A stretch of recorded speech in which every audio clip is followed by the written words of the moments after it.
In a defining moment before the Gambia's Truth, Reconciliation, and Reparations Commission, TRRC, former beauty queen Fatou Jallow came forward with a powerful and painstaking testimony. She accused the country's former president, Yaya Jammeh, of sexual assault, a claim laden with political and social significance. This episode not only exposes alleged abuses by a long-standing autocrat, but also marks a profound moment in the Gambia's pursuit of justice and national healing. Welcome to the TRRC. Thanks for having me. So you said that one thing that you wanted to do was work in an office. Right. And eventually in 2014 September, you started the higher teaching certificate course Right. at the Gambia College. Right. At that time, you were 18 years old, is that correct? Yes. Can you tell us when was the first time you heard about the 22nd July pageant? I had the pageant early on, in around when it just started. I remember watching it in my older my dad's first wife's house with the rest of my siblings. And I saw students from the University of the Gambia, and I thought it was great. I watched it. We would stay in the house until 3 in the morning because the Sodit went on for that long. And and I said I would do that if I get the chance to. And me and all of my sisters wanted to do that, as it was a scholarship pageant. From watching the pageant, what were some of the things that drew you towards wanting to participate? You mentioned that it was a scholarship pageant, but was there anything else that piqued your interest, so to speak? The girls were brilliant. These were girls that represented their various institutions in academia, and also debates and drama and competitions, and they represented the best of what any female student could be in this country, and they were able to articulate themselves very well. Their talent displays were awesome. I could remember the poetry. I could remember the drama scenes. I could also remember the singing and all these different talents. So it was a very empowering sight to see. And all these women had platforms on different issues about early teenage pregnancy, about HIV and AIDS, about FGM, about going back to the farm. And so they were topics that were of interest to national development. And that was also a driving force. But most importantly is the concept was, at least how I saw it, was, oh, you're great and you're good and you're the best of what we can take from your institutions to say, and we give you a platform and you tell us what you want to do, and then we further your education, we further whatever it is that you want to do. So that was the driving force. Yeah. Did you know any of the people who had participated in any of the pageants, any of the previous contestants? I know about a few up close. Did you hear anything about what happened to any of the contestants in terms of what they gained from the pageant, as far as you were able to tell? Not face to face or word of mouth. It was right in the advertisements that were on GRTS, whether the Minister of Education at the time talking, or there was also clips of the past pageant. And it's that this is a scholarship program, and there have been people that get to go and study up to PhD level, and all of that is taken care of. You choose whatever school you want to go to. And these people, some of them have even come back to the country to serve in various positions. And I think whatever else I heard from people was just a reiteration of what the advertisements were showing. So, but it wasn't anyone that I know of that participated that ever engaged me as to what they got or what their benefits were. Do you eventually participate in this 22nd July pageant? Yes, I did. Between the November and December, but I would say November of 2014. So when I was going to Gambia College, when I started, it was really me waking up every day, going there, but saying that I don't want to be here, I don't want to be here. So I was really thinking about other things, about Ibunja Theater was a huge interest for me to go and do stage performance and drumming and playbooks. But I met girls who were at the college at the time who met with me after I was presenting in an English class, and they told me, hey, you should represent us at the Miss July 22nd. We have this coming up. The Gambia College has never won, and I think you would be a great representative. And I said, oh, that's still going on. She's like, yes.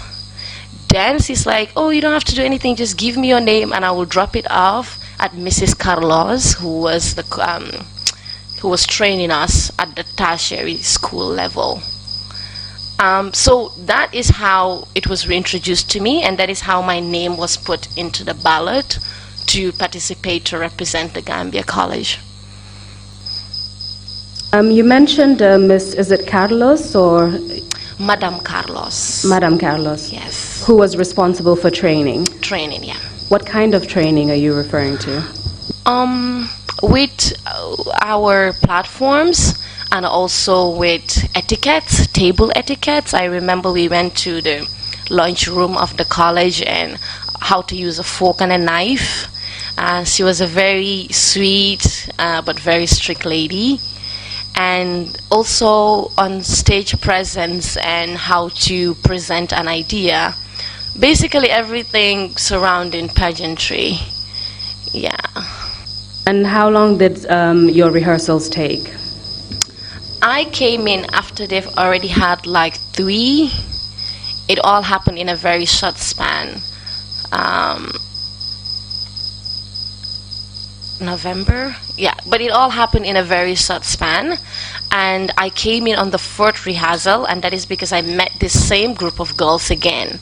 Like, oh, we have not been in Wolof, we have not been seeing you. Come around, the rehearsals have started. I said, oh, I forgot. Is it going on? They said today at 4, and we are going there, because I was already heading home, coming out of the campus. And then I followed them, and then we went in there. That was the first day I met some of the girls that were also there to compete. And I met Madame Carlos too there on that day. And that's when I started my rehearsals. So we did this for not long. I can't remember the exact number of times that we rehearsed before the preliminary rounds. So can you tell us how you became the person who was selected to actually represent Gambia College? What was the process? Was there some kind of judgment type criteria? Was there a mini pageant, for instance? And also, were you the only one who was selected? So there was a mini pageant which was called the preliminary rounds. Again, because I joined the rehearsals at a very later date, it was almost the day of the competition. I remember coming home and running to Serakunda Market because I did not have a dress to wear. I pulled my mom's shoes because we were the same size, and I went with a friend of mine. She was at the college. She's part of the girls who's introduced me to this. We went to Serakunda to this guy who sells dresses second hands. His name is Chat, but he's a very popular dress seller in Serakunda. So we went there. I had $500 on me. We looked at the dresses. I picked one black one, and it had a slash in the front on the side. And the dress was about $800 instead, so my friend helped and pitched in. I bought that dress quickly. It didn't even fit me well. It was very tight. But I ran with it home, and then I started to look for cultural material. I grabbed my mom's lippy dress, which is a fuller traditional dress that she had, and looked for a hair tie for it, and came up with a concept quickly that I would like to do. So my mom came home that evening, and I told her, oh, so we have this competition tomorrow that I am going to is just the college rounds, and anybody who wins goes to the Miss July 22nd. Now the perspective here is my mom is so used to hearing me go to competitions, go to debates, that it got to a point it's just like, okay, because I do it almost every week, all the time, and steal all her clothes basically. But that happened. I grabbed a dress. The next day was the competition. Some of my siblings came and we went to the Gambia College, and all the different schools participated. So from the School of Education, that's where the two winners came. I was not the winner. I was the second to the winner. So another girl took first and I took second. And yes, there were judges, both from the college level and also a representative from the Ministry of Education on whichever department was responsible was also present there. And they were judging on how clear you were in speaking, your platform, your talent display, and also in how you relate to the rest of the girls. In the beginning of the competition, we had a group dance where we wore a t-shirt and we had a coordinated dance that we have been rehearsing. Then we go into the cultural aspect where you introduce yourself in your tribal dress, and then to the evening gown, and then your talent, and also to talk about your platform, what you will do as winner of this. So yes, two of us now were to go and represent the Gambia College at the national level. So before we move on, what was your platform and what was your talent? I do not remember my platform for Gambia College preliminary rounds, but my talent was one-man drama display of poverty, trying to alleviate poverty. So I could remember wearing bad clothing or clothes that were all torn up to signify poverty, and underneath that I had mini flag of the Gambia national flag, and it was me presenting myself as poverty, and then it was a fight between Gambia and poverty, and then I strip off the poverty presentation of clothes, and then the flag came out, and the flag was talking to poverty that I'm going to strike you, I'm going to do this to you, you're not going to win, and all that. So that was the concept of my preparation. Sounds very creative. I think so too. So after that, you were one of the two winners from the preliminary round, Yeah. and then you went to the national stage, Yes. which was the Miss 22nd July Yes. competition. Can you tell us about the preparations for the competition once you got to that national platform? So I came home that night, and with the siblings and everybody was screaming, and my mom said, what happened? I said, okay, I think it got a little bit more serious now. So we were told that we will be living in a hotel for a couple of weeks or a week, I'm not sure of the date span, before the competition to prepare us. And we are going to be there with the other girls and the ones who are supposed to help us. And our families are not allowed access in there. But the reasons given for that was because they do not want parents who take it seriously to come there and bring jujus for their kids to help them win, or to come in there and help their kids with write-ins and their platforms. They wanted it to be done by us. At least that's what was said. So the preparations included me finding clothes that I'll be wearing in that time space. It also included me thinking about what my talent would be, because when I am in the hotel, I do not have access to the outside or to go get anything. So I had to get all of that under preparations, and to braid my hair, to have a wig on, and that was mostly it. But I spent most of my time with the talent part of it. I went to a Fula guy who's griot in Farato to learn how to play the traditional Fulariti, because I wanted to do the same act that I did with poverty and Gambia fighting, but with the display of a traditional instrument. So I remember coming to my mom begging her to pay for this guy that I wanted to learn to play the riti, and I did pay him, and I had few classes with him, and I borrowed his riti because I didn't want to buy one, but I spent most of my time doing that. And then a boss came. The Gambia College students were happy, and me and the girl who won, we came in a big bus. They picked me up from my home. There were celebrations, and Gambia College is gonna bring the win home this time around. We went to Madame Carlos to say bye. We picked up the other girl, and then we went to Paradise Hotel. And when we got in, we all got off, and there were other cars too that brought other girls, so from Gambia High to the University of the Gambia was represented, MDI was represented, GTTI, and also senior secondary school girls were also represented. So we came with our bags, and we all sat in the lobby of Paradise Suites Hotel, and we introduced ourselves. Nakanga Def, what's your name? How are you? Oh, you're from college, you're from this. So we familiarized ourselves there. And then I met Auntie Tida from the gender department from Ministry of Education, and also Auntie Aisha and Auntie Ida and a couple of other people.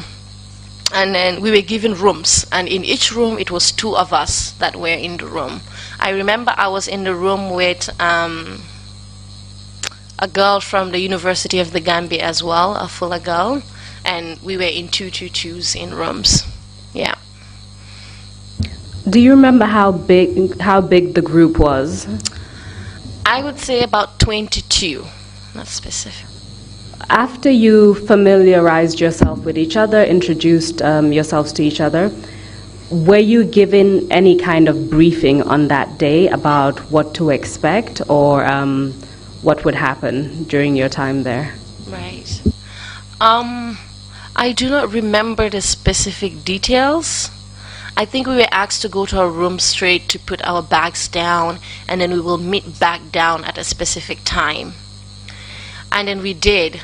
I can't remember if we had the conversation of, this is the time you're going to have your breakfast, this people are going to come in that are going to train you on various things, and you should start working on your platform. I know that happened at some point. I'm not sure if it happened on the exact day that we got there or the day after we got there. Yeah. You told us that you stayed at Paradise Suites Hotel for about a week or 2. Yeah. Can you tell us what was going on during that time? They were very protective of us. Male drivers were not allowed to come into our premises. We had, where you have lunch and breakfast, we had a specific time to have breakfast, we had lunch, and then we had dinner. And the setup was, in the morning they hired, or they got someone who was for physical training. She would come in every morning, and we will walk down to the beach to run, to exercise, to meditate. And then in the afternoons we would walk on our platforms, write them down. And at the same time too, GRTS at some point was there, because they were supposed to shoot a short film to advertise the upcoming pageant, and also take pictures of us. So a makeup artist was sent in, who came and will do all of our makeups, and we did this video thing, and pictures were taken of us for them to take. So we did that, and within that time too, we had a lady, a Gambian lady too, who was brought in to help us with catwalk. And in the evening we will move to the other side of Paradise Suites Hotel, where you have the hall, but that empty space, and we would rehearse how to go down, back and forth, how to balance yourself, how to put on the heels. And we would also go to measure our clothes, because we were supposed to wear, we wore our evening dresses, who were sewn by a tailor. And also, yeah, but in the evenings mostly you have all these people, and each person, you write down your platform, you take it to them, they edit it, they're like, change this, add this, put this.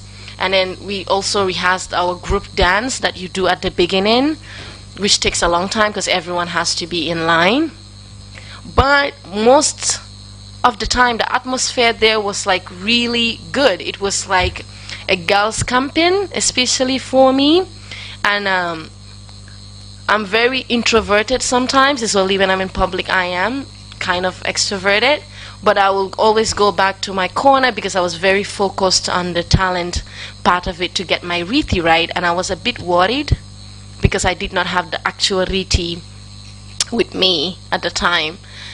But the atmosphere overall was great. I was not having a clique or a group routine, but it was a girls' camp atmosphere. If you were to win, Right. what could you expect? Conversations were ongoing almost at every dinner or in the evening. The expectation was the winner, of course, is going to get a scholarship. And in terms of what the president could gift, there wasn't a specific gift, a specific amount. It all depended on him. That was kind of clear when it comes to extra stuff or gifts that you're going to get apart from the scholarship, right? And that he gave the scholarships, that was also made very clear. The other conversations we had was basically the whole routine of the July 22nd pageant, who's going to be there, the ministers that are going to be there. We were advised not to be nervous, you know, to walk on our stage presence, don't get frightened. And as time went on too, they were very clear about don't go talk to the drivers, don't interact with the guys at the door. But yes, they did give us a general perspective of what to expect, but that it also somehow depended on if you win. And if you win too, the Ministry of Education works towards your scholarship. You might get it, you might not get it. It also depends. Yeah. Let's move on to the actual competition itself and what happened. Please give us an idea of what took place on the day of the competition. On the day of the competition, I remember in the morning I was pleading with Auntie Tida that I know our parents are not supposed to come here, but I needed my Riti to perform, and we didn't have, I was given access to like call. They did it, and I told Auntie Tida, please do call my mom to bring the Riti. I don't need to see her, she can deliver it here. So my mom did that morning. I got my Riti. The morning atmosphere was more of nervousness. Everyone was nervous and filled with anxiety. But towards the competition in the evening, the hall started to get filled.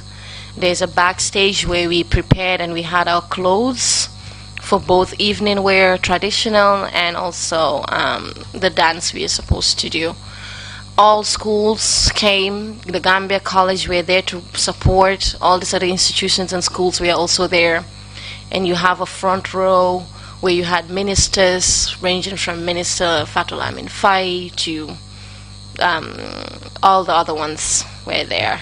And right behind them was the former pageant who won, and then the one that won for senior secondary school was also sitting there, and then other people. And then to the left, yeah, there were the judges. Some of the judges were former contestants in the pageant as well. So the stage was set, we were ready, we came out, did the dance, same routine again, did our presentation platform, did the talent display, and everyone did the same thing. It was a long night of that. And towards the end of it, the winners were announced, and we were given gifts on the stage. I can remember, what I remember is clothing from Ida's Idea, and a basket of some stuff in it. Yeah. So we know that 22 of you contested for this. You said at the end of the night the winners were announced. Right. So who were the winners and for what categories? So I was the winner for tertiary institution, and there was a winner for high school. There was a second runner-up, a third runner-up, and there was Miss Photogenic, Miss Congeniality, and other categories of Miss, but about, yeah. So after the competition, can you tell us what happened? What kind of activities took place as a result of, in your case, having won Miss Tertiary Education? What were some of the activities or some of the expectations that you were expected to fulfill? Right. So at this point, we are into early weeks of December of 2014. In fact, let me ask a specific question before that. Right. Do you recall the date of the competition in 2014? No, 21st to 22nd of November, around that time, but yeah. Please proceed. Right. So when we finished that night of the competition, we didn't get to meet or regroup or talk about anything. It was very chaotic and celebration, so we all headed home. And there were congratulatory messages coming in. After that, we didn't meet to talk about what is going to happen now as a group. But it was wait. So we are waiting. So there wasn't a point to say that there's a process that's supposed to happen at the Ministry of Education that we are supposed to go to and meet and discuss what's supposed to happen at the ministerial level or at that department that was responsible. It was that we were waiting for a courtesy call from the president. So this went on. We are into December, and normally he would meet with the group early on, immediately when it happens. Ours took longer. And so I started to get involved in filming and movies. And there was this one that I opted for with a director called Femi at the time, with Monica in it. And there was, yeah. But before that, Right. Did you have any interactions with the Ministry of Education? Were you required to do anything else after the competition? Immediately, no. We didn't talk about what was supposed to be done or myth to talk about any of that happened after the courtesy call. So I assume that photographs were taken of you during the actual competition. Are you talking about the full-length photographs? Well, that's what I'm trying to drive at. Were any photographs taken after the competition? It was after the competition, but after the courtesy call, not in between. Okay, so let's take it step by step. Tell us about the director Femi, who was shooting Yeah, a movie called... a movie. Yeah, the Tama and the Daga, or the Tama and something. So I was involved in that, and I was shooting for that. So the first time I got a call towards that was on that day. I was at the movie set somewhere around Senegambia with the director and with Monica. And then I received a call from the chaperone at the time, who was also with us the whole time in Paradise.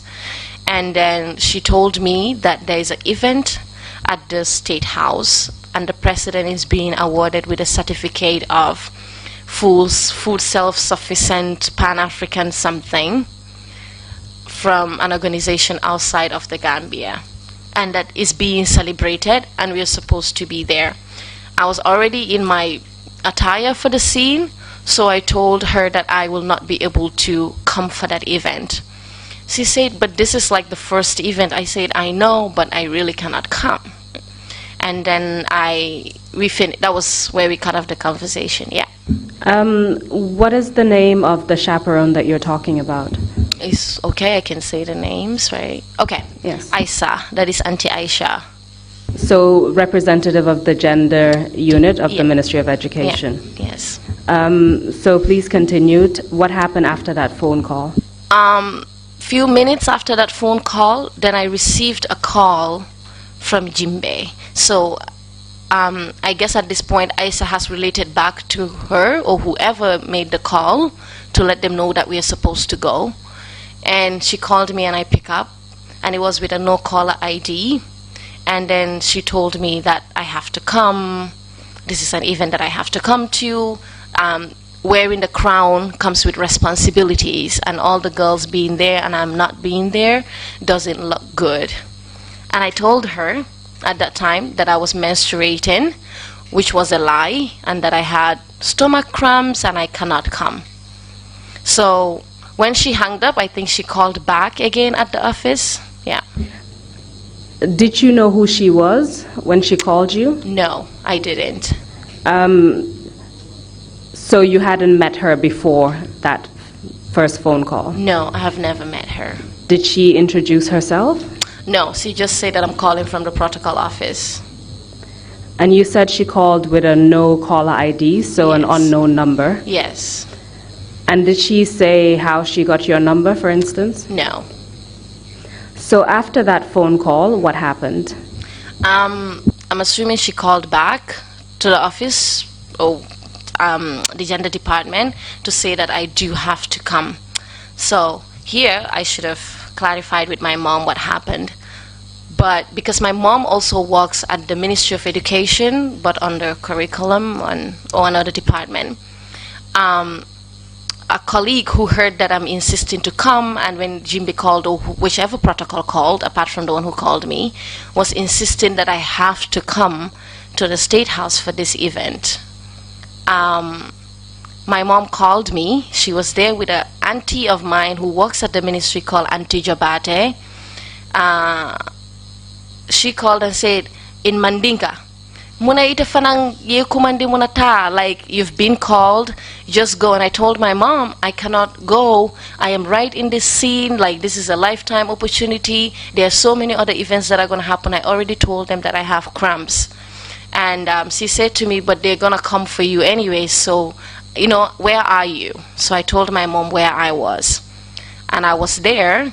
An hour later, my mom came in driving with that Auntie Jabate, and then they got off the car, and she said they've been calling me, they've been coming to my office. Auntie Aisha is saying that they're bothering her, they're calling her and saying that you have to come. So Monica and the director engaged my mom, like what's happening, and my mom explained, and Auntie Jabate, to be specific, was more understanding of the situation, that okay, manghanyi mola, just go. So Femi too, even though very disappointed, had to call in another actress, I think her last name is Mboj, for her to come in, and had to ask her, and because we are a different size in clothing, they had to rush to the tailor to fix up the shirt. And I, because I wasn't ready to go, I wasn't on my way, I did not have my sachet, I didn't have my crown, and I didn't have a dress on. So Auntie Kadijabate decided she would go to Yundum and grab my dress and my crown, and my mom will drive me to Banjul, and we will meet at the entrance, and I can change my clothes. And that's what we did. I was late because they were already well into the program. Yeah. You mentioned a Monica. Yeah. When you mentioned that the director Femi, who's Monica? Monica Davis. She's an actress. She's a Gambian actress. Yeah. So you were called to go to State House Right. for official meeting, essentially, Right. because the president was getting an award. Right. At that point, you realized you couldn't say no, so you had to go. But you didn't have any clothes with you, and you're supposed to change when you arrived in Banjul. Right. So tell us what happened when you arrived. I was waiting in the car with my mom. We waited for Auntie Khadija to come, and then she came. I changed in the car, and then I got off. I went to the entrance. My mom and Auntie Khadija went back to the office. And when I came, I was asked to, I was still on the phone. I called Auntie Aisha, and then she asked Jimby at the time, who I didn't know. And a protocol called Aisha Barry was asked to come and pick me up at the gate. So I went through security. They scanned my bag, and when I came out of the scanning area, Aisha Barry was there, and then she showed me my seat. When I came, all the girls were already there, so I took my seat. They're like, "Danga late blue hair, what was going on?" Because I had said that I wasn't coming in the beginning because I had stomach cramps, I still maintained that story. I said, "Oh, do dara suma bir bu moma bugana ray, and you know, dama force rek ñew." So I sat there. I think you have to interpret that for some of the non-Wolof speakers. Dama force ñew means I just forced myself to come. Yes. Right. So I took my seat, and the event started, and all the normal proceedings and praises, and the food self-sufficiency of Gambia was at the top of it, and congratulations. But I can vividly remember Balagaba Jahumpa on that day. And then the president came, of course, before all of this, and we all stood up. That was the first time I actually saw him up close, not that close, but at least that much closer. And then the event finished, they wrapped up, and Jimby, who was throughout the time walking around the place, she came there and she's like, "My name is Jimbe, and the president will meet you guys briefly. This is not an official meeting, but he will just want to meet you briefly because he should have met you earlier, but because of circumstances, that's why." And we said, okay. And we were all excited at the time, you know, like, yay, and, you know. But he said that we had to wait because he's going to pray. They got off the main VIP lounge, they walked into the mosque of State House, and then we were taken into an office on the side. But the office waiting area where you had big couches in the area. So we all sat there and waited for the president to finish praying. So during the ceremony that had just taken place, Right.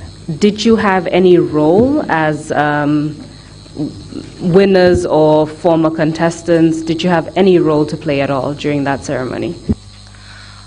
We were enjoying theatrics. We were just sitting there and copying everyone Balagaba Jahumba says, really. We didn't have any official function that we were supposed to do or usher anything. We were sitting there the whole time. You told us that some of the participants, well, the other contestants, I should say, came from different schools around the country, and you were 22 in number. If you got that call at the last minute on that same day to attend the event, did all 22 show up? No, there were mostly 2 that hardly shows up in events because one lived in Basse and one was going to Armitage. She represented Armitage. So they were mostly not there unless it finds them in Combo at the time. So on that particular occasion, were you about 20 or were you less than that? No, so 22 participated in the main event, but then you have the winners. So when we were going to the events, it was the winners that went, so it's way less than 22 because the others were dropped out. So about like 10 of us now, if you count everyone who's a winner. So out of that 10, let's say 2 would be missing, or 1 because they couldn't make it to the combos. So after this, you were told that you would meet the president and you were moved to a different room. Right. Can you tell us what happened next? We were waiting there, and then Jimby joined us and introduced herself and be like, "Yo, yeah," and then recognized us from their competition. Yo, you were this, you were that. There was a little chat here and there between all of us. And then the president had come a few minutes after that. And then we went into an office, but it's the round table where most of the events are shown on GRTS. That's where we went, and he sat in his normal place where he sits, like right here. And then I was sitting here, starting from me. Auntie Aisha was there, and on the other side were the other girls as well. So he greeted us and hi, and there were so many jokes being made. And then he did ask me, you're the one whose stomach is hurting you, you know, Fullers, you're always scared of every little thing. And then I agreed, and I confirmed that yes, my stomach was hurting me, that's why I did not come earlier. So he talked about that he has watched the pageant and that we did really good, that this is a good badge, and that all of us deserved our win, and he's very proud of us, and that this is not an official meeting, and he's going to meet us officially with the rest of the ministers. And yes, so now, because I said my stomach was hurting me, the president, decided to offer a bottle of medicine that was brought to him, and it was black water that he shaked and said that this is really good for menstrual cramps. And I told him that I'm very bad with medicine. He's like, in Wolof, right, Nana Lee, drink this, it will actually help, it's really good. So he had a cup, a plastic cup, white one, where he poured it, and I drank. And I remember at the time one of the girls said that I have this constant headache as well that she always has. And then the president said the medicine also works for that. So, you know, you can drink it. So we all ended up drinking that medicine in cups because everyone got sick. And he said it's really good. And he asked us, are you feeling any changes? I think I said yes. But yeah, and I actually didn't, but I did at the time. So he didn't only stop there, but he gave me the bottle to take home, that if I keep drinking it, it is not only going to stop my menstrual cramps from right now, but for all future menstrual cramps. So I took the bottle, and then he gave me $50,000 and gave the winner of the the two winners. He also gave the other girls, but I do not remember the exact amount because sometimes it varies. So that's what happened. And then he got up, he left the room, and then the rest of us also came out. And there were cars that took each of us to our homes. Yeah. Just a couple of follow-up questions. Right. You mentioned the contestant who got up, winner, right? The winner who got up and said she had a headache. Do you remember who that was? She was Miss something. I can't remember. You said that the president gave you $50,000. Sorry? Yeah. I'm sure the name will come back to you. So, gave you $50,000. Right. And then gave the other winner $50,000. Is that correct? Right. You mentioned some of the things that the president said to you at the time. Do you recall anything else that he said prior to giving you this medicine? Because it sounded like he was encouraging the group and giving advice. Yes. So what else did he say, as far as you recall? Some of them are as repetitive as the courtesy call, but it was mostly centered around us taking our education seriously, and also not let this win get to our heads, that we will start going around and not being humble, I guess. But it was a general advice on us taking this seriously and concentrating on our school. Did he say anything about marriage or men in any way? That's what I'm talking about. That's the concept, that we should be serious and focus on our education. Yeah.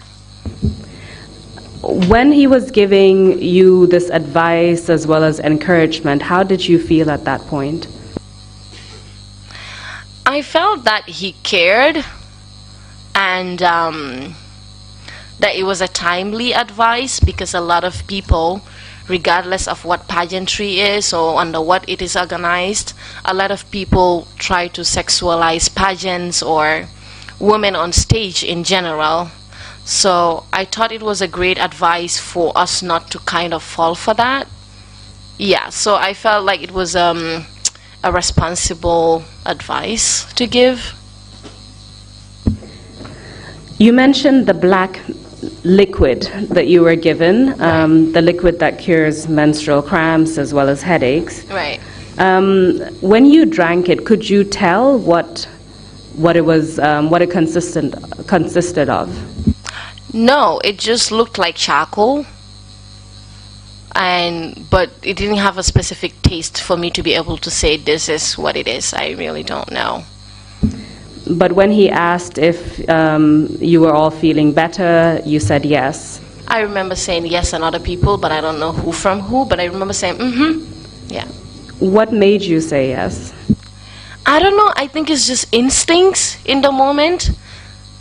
I don't know. I really don't know, but I said that. I wouldn't say that I thought I was scared not to say yes, but instinctively is because he is promoting this medicine so well that is going to cure future cramps with so much certainty. Me saying no did not kind of side with that, or yeah. I just said It was easier to say than to say no, because then he will ask me, why, Hannah, you know medicine more than me, and I couldn't have that conversation. And he said it would cure future cramps. Yes. Did it in fact do that? I still cramp to death. So. You mentioned Jimbe. Did you know her last name? Jammeh. Jammeh. Yeah. So after this encounter, so the first interaction that you had with the president as a group, right. Can you tell us what happened next? You left State House, presumably as a group. Yes. Yeah, and then we went home. It was a bit late, but we got home, and that was that. And now we are waiting for the courtesy call. So life went on. I was going to college. I did not really interact with the rest of the girls because I was the farthest in Yundum, and everyone else was like in the combos closer. So did anything else happen in December? In December, we had the courtesy call. We had to go and stay at a hotel again for a day before we met him, because we had to sew asobis. There is this cloth that we all had to match, and that was being sewn, and it was brought in. And Auntie Tida was also there. She came, and she was advising us on how to be in the presence of diplomats, I guess, that we should behave, that we should not over-exaggerate or be all over the place, and that we should be careful of like what we say in there, because you don't know what is being recorded or what is not. So that happened before we had the courtesy call, and then the courtesy call happened whilst we were at the hotel. I remember Fanambo of UTG, she kind of thought about a song that we should sing, and we all kind of rehearsed it for all of us to get familiar with it, so that when we go, we will all stand up and sing that song, which we were also busy rehearsing before the meeting. I remember parts of the song, I guess. I'm not going to ask you to sing it, don't worry. Great. So what happened after that? You said that you were taken to a hotel. Yes. And that was for 2 days. Yes, before the courtesy call. At this point, were you still going to school, or had you already stopped for the Christmas holiday?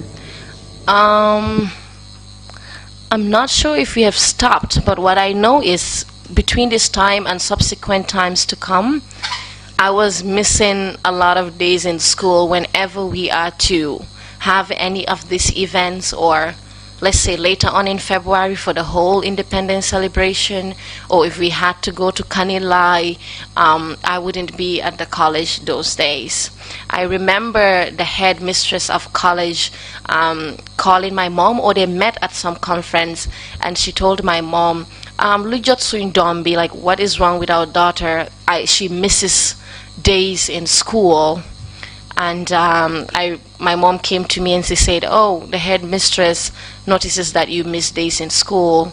I said, "Did you tell her that we go for events and all this usher?" My mom said, "I didn't," but yeah, that was a concern she raised. So I was missing days on actual school days.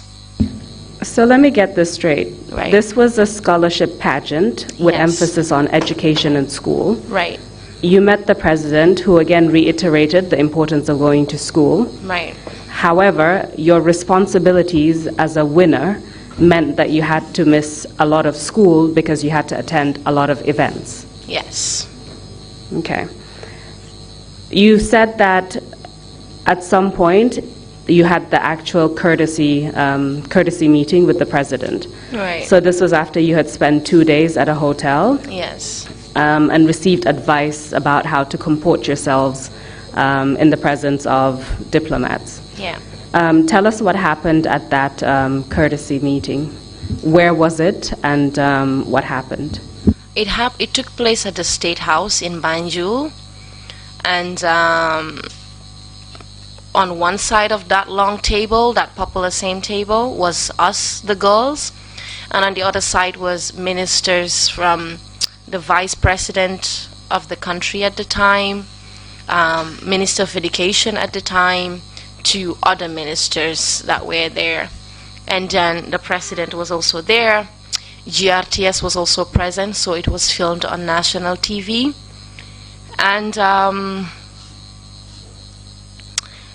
it went on with minister spoke, the vice president spoke, and she was talking about how she's amazed at the talent that we display, that Gambia has a future and hope, and she hopes that we take advantage of this opportunity and study and take our studies seriously.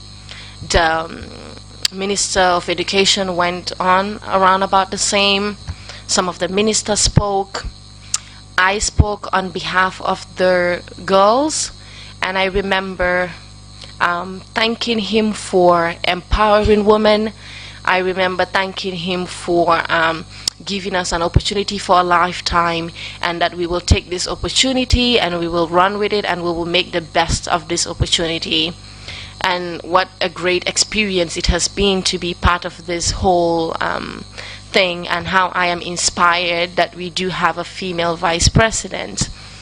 So somewhere around that, and then the person who had the last floor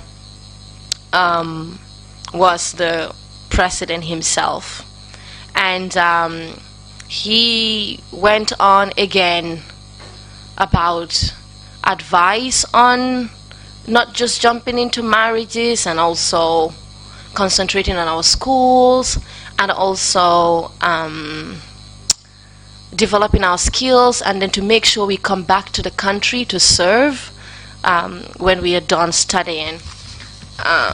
Just to give context here, this was posted on the website of the Republic of the Gambia in 2014.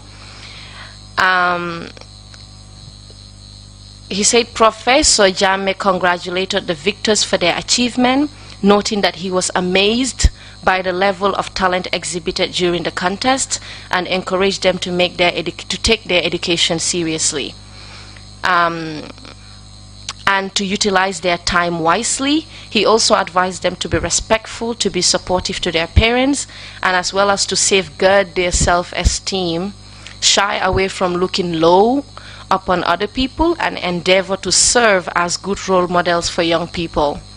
Commenting on the reluctance of some parents in allowing their daughters to participate in the contest, President Jammeh blamed ignorance for the practice. The president described the contest as a means to empower girls to realize and exploit their potential for nation building, saying there is nothing unreligious about the initiative. Professor Jammeh said he will continue to patronize the initiative and, on the other hand, will not associate with anything that will breed immorality in society. That is basically a sum up of what he said on that day. After he advised us and told us to be better citizens and representatives of young people, then there was the ceremony of gift giving.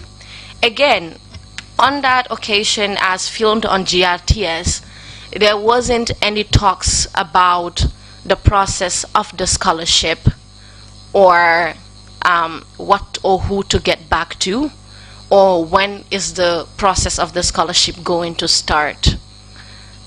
We did not ask either. So we were given, the winners, me and the high school winner, we were given Mac laptops each, an iPhone, a Mac iPad, an iPhone 6, a box with a coin goal with his head on it, printed on the coin goal, a